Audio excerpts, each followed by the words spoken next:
जय एकादशी व्रत कथा। हिंदू धर्म में एकादशी तिथि का अत्यधिक महत्व है।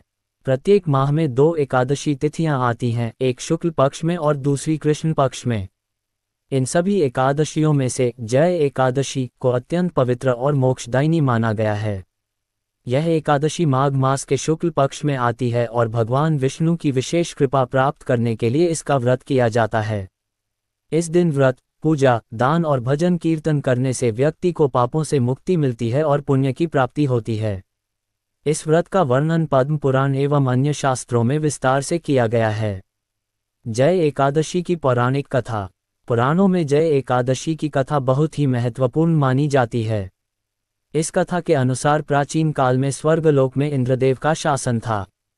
उनके दरबार में सभी देवता, अप्सराएं, गंधर्व और ऋषि मुनि स्वच्छंद रूप से निवास करते थे।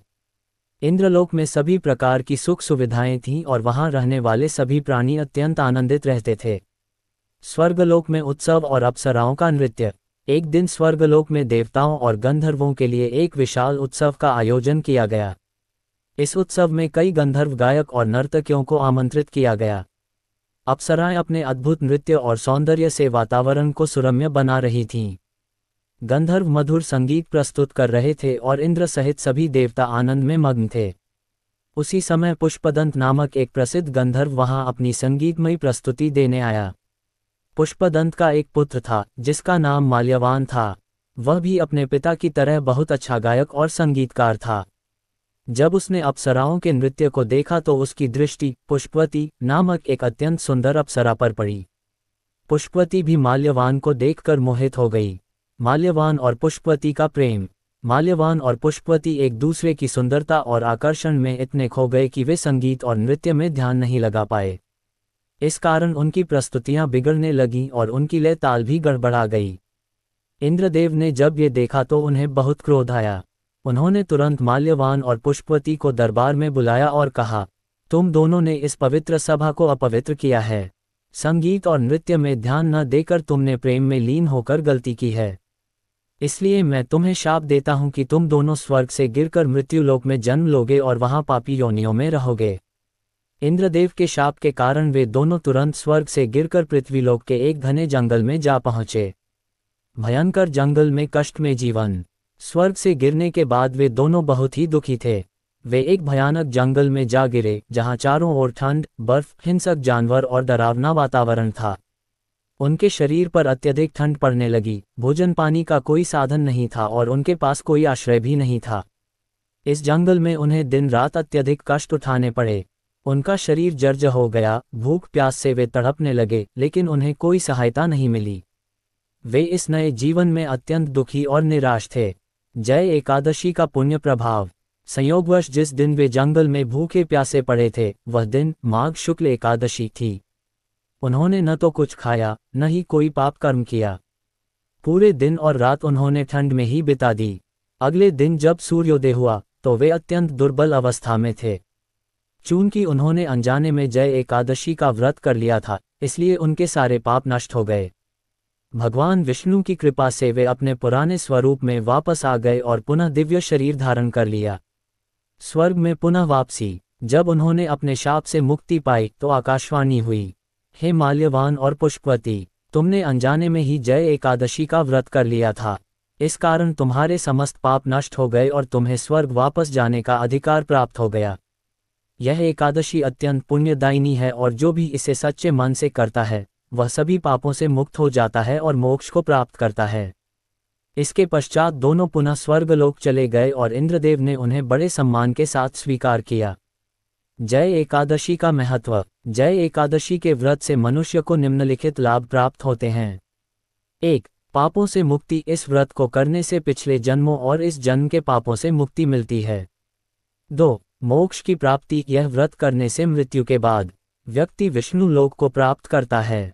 3. शत्रुओं का नाश। इस व्रत के प्रभाव से शत्रुओं का अंत होता है और व्यक्ति की सुरक्षा होती है। 4. दुखों का नाश। जो भी व्यक्ति इस व्रत को श्रद्धा और भक्ति से करता है उसके सभी कष्ट दूर हो जाते हैं। 5. भूत प्रेत बाधाओं से मुक्ति। यदि किसी व्यक्ति को भूत प्रेत बाधा या किसी भी प्रकार की नकारात्मक ऊर्जा प्रभावित कर रही हो तो इस व्रत के प्रभाव से वह तुरंत समाप्त हो जाती है। जय एकादशी व्रत विधि। 1. व्रत के एक दिन पूर्व सात्विक भोजन करें और रात्रि को भगवान विष्णु का ध्यान करें। 2. प्रातः स्नान के बाद पीले वस्त्र धारण करें और व्रत का संकल्प लें। 3. भगवान विष्णु की पूजा करें, तुलसी दल अर्पित करें और विष्णु सहस्रनाम का पाठ करें। 4. इस दिन अन्न, चावल, दाल, नमक और तामसिक भोजन का सेवन न करें। 5. फलाहार करें या निर्जला व्रत रखें। 6. रात भर जागरण करें और भगवान के भजन कीर्तन करें। 7. अगले दिन द्वादशी तिथि में दान पुण्य करके व्रत का पारण करें। जय एकादशी एक अत्यंत पुण्यदायी व्रत है। इस व्रत के प्रभाव से मनुष्य अपने समस्त पापों से मुक्त होकर स्वर्ग और मोक्ष को प्राप्त करता है। यह व्रत विशेष रूप से उन लोगों के लिए है जो अपने जीवन के कष्टों से मुक्ति पाना चाहते हैं और भगवान विष्णु की कृपा प्राप्त करना चाहते हैं। जय एकादशी की महिमा अपरंपार है। जो कोई इस व्रत को करता है वह निश्चित रूप से श्रीहरि की शरण में पहुंचता है और सभी दुखों से मुक्ति प्राप्त करता है। जया एकादशी व्रत कथा। धर्मराज युधिष्ठिर बोले, हे भगवान, आपने माघ के कृष्ण पक्ष की शततिला एकादशी का अत्यंत सुंदर वर्णन किया। आप स्वदेज, अंडज, उद्भिज और जरायुज चारों प्रकार के जीवों के उत्पन्न, पालन तथा नाश करने वाले हैं। अब आप कृपा करके माघ शुक्ल एकादशी का वर्णन कीजिए। इसका क्या नाम है, इसके व्रत की क्या विधि है और इसमें कौन से देवता का पूजन किया जाता है। श्री कृष्ण कहने लगे कि हे राजन, इस एकादशी का नाम जया एकादशी है। इसका व्रत करने से मनुष्य ब्रह्म हत्यादि पापों से छूटकर मोक्ष को प्राप्त होता है तथा इसके प्रभाव से भूत, पिशाच आदि योनियों से मुक्त हो जाता है। इस व्रत को विधिपूर्वक करना चाहिए। अब मैं तुमसे पद्म पुराण में वर्णित इसकी महिमा की एक कथा सुनाता हूँ। देवराज इंद्र स्वर्ग में राज करते थे और अन्य सब देवगण सुखपूर्वक स्वर्ग में रहते थे। एक समय इंद्र अपनी इच्छानुसार नंदन वन में अप्सराओं के साथ विहार कर रहे थे और गंधर्व गान कर रहे थे। उन गंधर्वों में प्रसिद्ध पुष्पदंत तथा उसकी कन्या पुष्पवती और चित्रसेन तथा उसकी स्त्री मालिनी भी उपस्थित थे। साथ ही मालिनी का पुत्र पुष्पवान और उसका पुत्र माल्यवान भी उपस्थित थे। पुष्पवती गंधर्व कन्या माल्यवान को देखकर उस पर मोहित हो गई और माल्यवान पर काम बाण चलाने लगी। उसने अपने रूप लावण्य और हावभाव से माल्यवान को वश में कर लिया। हे राजन, वह पुष्पवती अत्यंत सुंदर थी। अब वे इंद्र को प्रसन्न करने के लिए गान करने लगे, परंतु परस्पर मोहित हो जाने के कारण उनका चित्त भ्रमित हो गया था। इनके ठीक प्रकार न गाने तथा स्वर ताल ठीक नहीं होने से इंद्र इनके प्रेम को समझ गया और उन्होंने इसमें अपना अपमान समझकर उनको शाप दे दिया। इंद्र ने कहा, हे मूर्खों, तुमने मेरी आज्ञा का उल्लंघन किया है, इसलिए तुम्हारा धिक्कार है। अब तुम दोनों स्त्री पुरुष के रूप में मृत्यु लोक में जाकर पिशाच रूप धारण करो और अपने कर्म का फल भोगो। इंद्र का ऐसा शाप सुनकर वे अत्यंत दुखी हुए और हिमालय पर्वत पर दुखपूर्वक अपना जीवन व्यतीत करने लगे। उन्हें गंध, रस तथा स्पर्श आदि का कुछ भी ज्ञान नहीं था। वहां उनको महान दुख मिल रहे थे। उन्हें एक क्षण के लिए भी निद्रा नहीं आती थी। उस जगह अत्यंत शीत था, इससे उनके रोंगटे खड़े रहते और मारे शीत के दांत बजते रहते। एक दिन पिशाच ने अपनी स्त्री से कहा कि पिछले जन्म में हमने ऐसे कौन से पाप किए थे जिससे हमको ये दुखदायी पिशाच योनि प्राप्त हुई। इस पिशाच योनि से तो नर्क के दुख सहना ही उत्तम है। अतः हमें अब किसी प्रकार का पाप नहीं करना चाहिए। इस प्रकार विचार करते हुए वे अपने दिन व्यतीत कर रहे थे। दैव्ययोग से तभी माघ मास में शुक्ल पक्ष की जया नामक एकादशी आई। उस दिन उन्होंने कुछ भी भोजन नहीं किया और न कोई पाप कर्म ही किया। केवल फल फूल खाकर ही दिन व्यतीत किया और सायंकाल के समय महान दुख से पीपल के वृक्ष के नीचे बैठ गए। उस समय सूर्य भगवान अस्त हो रहे थे। उस रात को अत्यंत ठंड थी, इस कारण वे दोनों शीत के मारे अति दुखित होकर मृतक के समान आपस में चिपटे हुए पड़े रहे। उस रात्रि को उनको निद्रा भी नहीं आई। हे राजन, जया एकादशी के उपवास और रात्रि के जागरण से दूसरे दिन प्रभात होते ही उनकी पिशाच योनि छूट गई।